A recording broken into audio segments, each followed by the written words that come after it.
Want to hone your craft as a digital marketer and get expert insights from thought leaders and industry experts?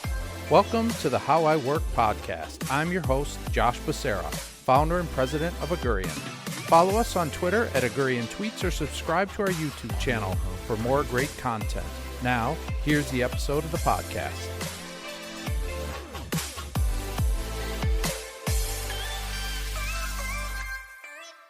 Hey everybody, this is Josh Becerra from Agurian. I'm here with Jeff M., co-founder and investor at Click360. Thanks for being here. Yeah, it's awesome. Thanks for inviting me. Yeah. So, what we normally do is just give you a chance to tell us a little bit of your story as a brief introduction. Sure. What amazes me about your career is you've been kind of CXO for a long time in a lot of different companies. So. And all SaaS companies. So that's our audience here is SaaS marketers. Yeah. So why don't you tell us a little bit about that journey through SaaS? Go as far back as you want. Yeah. But there's been some cool companies in there. Yeah, there sure has, and it's definitely been a journey. So the interesting part is seeing the evolution of the industry over 30 years. Starting way back with one of the larger tech companies that had been acquired, which was Lawson, and seeing how that evolved from running European operations for several years, and what lead and demand gen looked like in those early days, to now expanding into some runs with a lot of great companies that have moved from on-prem systems to the SaaS world and trying to move and navigate into what is that experience from a technology standpoint, and all along seeing the evolution of marketing and sales teams going through that. So time management was another group that we focused on in the labor management space and moved from a disc by mail sort of marketing campaign to get people interested in the word of mouth. The AOL. Yes, the AOL model of the first days of websites and that part of it, of seeing that evolve to providing the first web-based sort of experience that we built, almost Silverlight. I'm dating myself now. We've built our own framework to be able to do that. That company got acquired. So that company got acquired and merged in with another consolidating group out of Atlanta. Saw another opportunity where the technology changed with When I Work and became an early investor within When I Work. And we really built everything from the ground up. The sales operation, the marketing operation.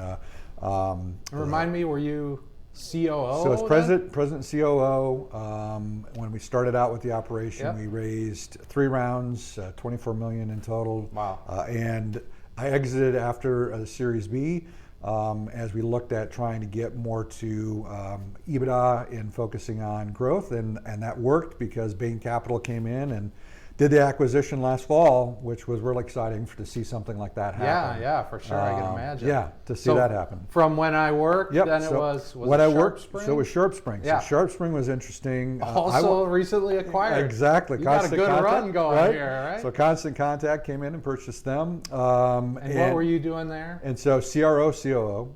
So both roles, and really taking that from a standpoint, they had some really good marketing data, but not sales execution. Yeah. And so we really evolved it to really drive that part of it. And for me, it was a foray into, because we were starting what I'm doing now at that time. Okay. And actually, interestingly enough, in this story, Josh, you brought us together with the founders of the company at Click360, where I'm at now. Yeah. And that was sort of, I don't know how many years ago that was now. That was 5, over 4, breakfast yes, a long time breakfast ago. a long time ago. It's amazing what networking will do. Exactly. And so that was an interesting opportunity. And then went into the cannabis space. And so I got recruited to move to Denver from Florida, and worked the last couple of years with an innovative founder, moving the most money in cannabis probably in the world, almost $3 billion in cannabis. That was Work, right? And that's Work. WRK. Yeah.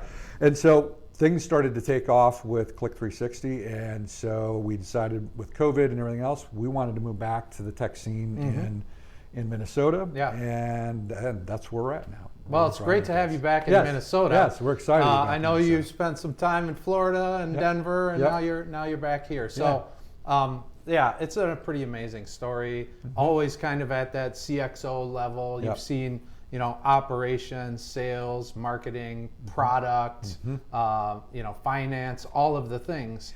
So, and all in SaaS, Right. and all in really successful SaaS that have gone on to do big things, get acquired, all these things. So, like, are there some learnings in there that you can share with the audience just from that experience around like challenges that you see that SaaS founders might need to overcome, or just any sort of like connecting of the dots that came from that experience for us? Yeah, I think some of it, when you look at where success happened and where failure didn't, when we didn't drive to that part of it. Yeah. I think the big challenges that you really look at is how can you move quickly and still have the customer experience in the journey that whatever your product is, to be able to drive to that vision and then hold your vision. You're going to have a lot of people telling you can do a ton of different things, or you shouldn't be doing the things where you have to hold true to where you know that direction. You take input, you take the feedback, but in the end, you're driving the direction. Right. You're driving the overall, and everyone else will have insights that you can glean from, but you have to drive the ball, right? Right. And so in each one of the different roles, when you're looking at it, the key, my discipline, and where I think I've, superpower if you drive those things into that, is identifying where the big challenges are, and don't go, well, that's somebody else's problem. Right. Go solve the problem. Yeah. Raise your hand up to go drive that part, and good things will come out of that. And then build that group up and let them take it and drive it. Yeah. Solve the initial issues, right? Yeah. And I think that's been the big thing. I've seen challenges where companies that don't do that don't necessarily grow to the level or their potential that they could do, because either they're caught up within the minutia of the details, or leaving some of the bigger issues that are stopping the flow, especially in tech and SaaS, the drive of leads and the drive of business, and then the referral of word of mouth. That flywheel is a very non-scientific way in early stages. Sure. Right?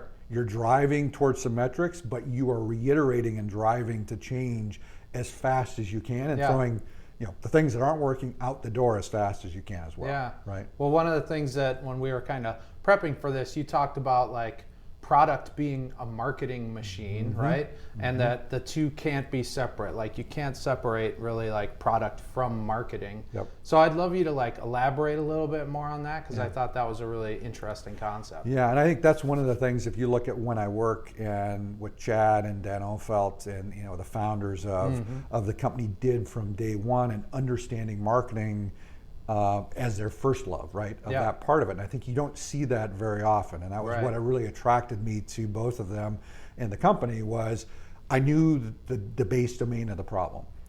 They were learning the base domain of the problem and knew there was a problem and wanted to solve it. Yeah. But what they did is they made the platform a core part of what the marketing engine was. And for the first part, we didn't have Marketo, we didn't have a marketing automation platform. It was the platform. Right. It drove it from day one. And that what enabled you to move so much more quickly than trying to use a lot of metrics that people were going, well, hey, you can't build a sales team with less than 1K MRR, or ARR deal, right? 1K ARR deal was what our average, we were just getting to that point. Right. And all the statements were, you had to have at least 5,000, ARR at the time was the methodology. And he said, no, we're going to build this. And we built it with students right out of college, trained them how to do it, started with, and they were closing 50 deals a month. Wow. And it became a model that really worked. And we could actually supercharge it, right, and be able to move it to that direction. So you're taking those findings and driving the product, allowed a lot of that to happen, but it also caused many challenges, right? We reiterated the product every minute, every day. There was no release cycle. So how did you kind of like know when you were getting to where, all right, this is feeling good, we're getting a fit? Like if you're iterating so quickly, like how do you know you're on track versus moving off track? The churn rate was the key metric that we drove off of. What we looked at is, are we getting a product that people are continuing to utilize with the ICP, the ideal customer profile? When we're looking at that, when you're driving, you're looking at how do we stay focused on that, and if people didn't like it, we gave them their money back. If they were saying you didn't move or iterate, why wouldn't you do this part of it, or why? We're like, hey, this is what we're focused on. If it's not a good fit for you, keep the brand at the right level. Focus on that and go, no over-promising, right? And so a lot of what we did at the early stages were this is what the product does. And they were like, well, wait a minute, you need to do automatic scheduling and we want to have this part of it. We were like, I told the reps when you're on the phone, when you're going, this is what our product core is. This is what we are going to be really awesome at. Yep. And you're going to tell every one of your customers they're going to be about 5 things that you wish you had in the product that we will maybe never do. Yeah. And they become non-significant issues over time. I had lots of posts when social media was starting to just get its legs in that part of the sales team at when I works is they told us not to buy the product. Yeah. Right? Yeah. Literally told us not to buy it. Super transparent, right. Exactly high level of clarity and credibility. And it drove the right level of customers. It helped us fine-tune the ICP and the talk track of the team that they could feel confident and they go, listen, they're going to come back. Yeah. And what happened was the next thing you know, they went and tried something else for 30 days. It didn't work, and they came back and said you were right. Right. And next thing you knew, they did their own proof statement. And when you're selling especially when you have a challenge when you're selling our average MRR for a month and was month-to-month contracts was like $40. Sure.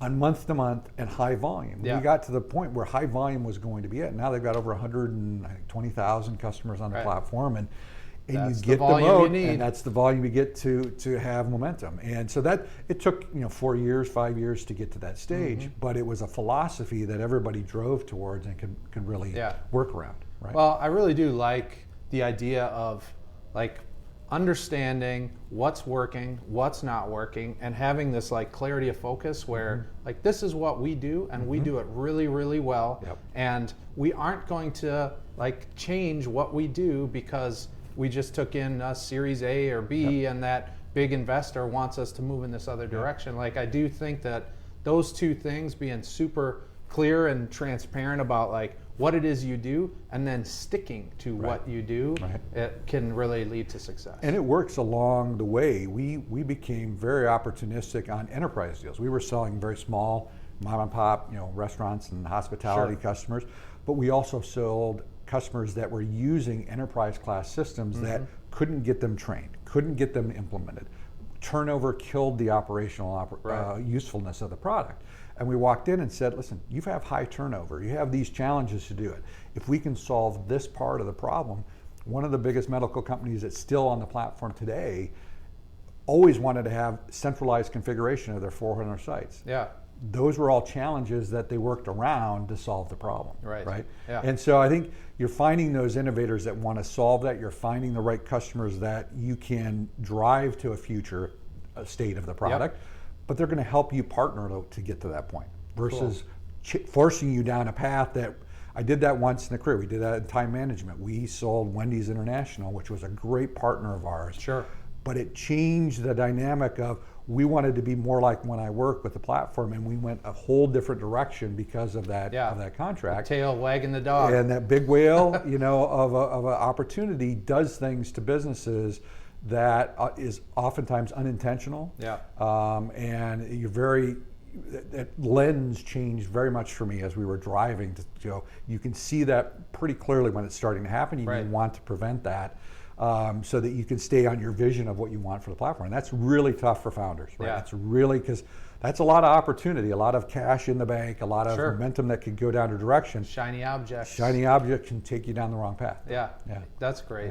Yeah. So I do think that like in order to be able to follow that through and like make those types of decisions, you have to really be reliant on data. You were saying like we would pay attention to see what our churn rate, like you have to be really in touch with your data. So I know that Click360 is all about data and analytics. I know you're a big data guy. So can you just I hear the word like, hey, we're a data-driven organization. It gets thrown around all the time. So like, what does that mean for you? Like, what is what does data-driven really mean for a business? Yeah, I think that when you're looking at the total life cycle and the journey of a customer coming through beginning to end and looking at your ICP and your target customer, when you take data into realms and you can walk into any department and go, tell me what your 5 KPIs are that you're driving the business with, and they don't have a paper, they don't have it in front of them, they're not looking up anything, they tell you right what it is, right? And I could go into any department in a company that's really doing that, that's saying, I walk into customer success, and this is how we're focusing on this, and more importantly, how it ties back to the other parts of the organization that they're really doing. Now, OKRs is a different way, objective and key results, or there's ways to get there, but the problem that ends up most of the time when you see that implemented is they don't drive back to the fundamental part of the business and saying this is how I work it.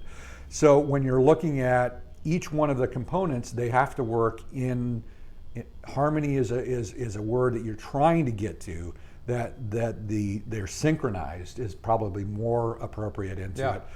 And what I found the biggest challenge we had, even when we're looking at the tools that we had and driving it, we're using Segment and a lot of the tools that are out there now that have been acquired, but Segment only gave you part of the picture. It didn't take any consideration into what the sales team was doing at all. So when marketing was going, hey, this is what it looks like from a Segment standpoint, the sales team would get, this person's not ready to buy. They have no intent to purchase. They're just out shopping, or they just want a free trial and their boss told them to take a look at it, and all of these things that came up.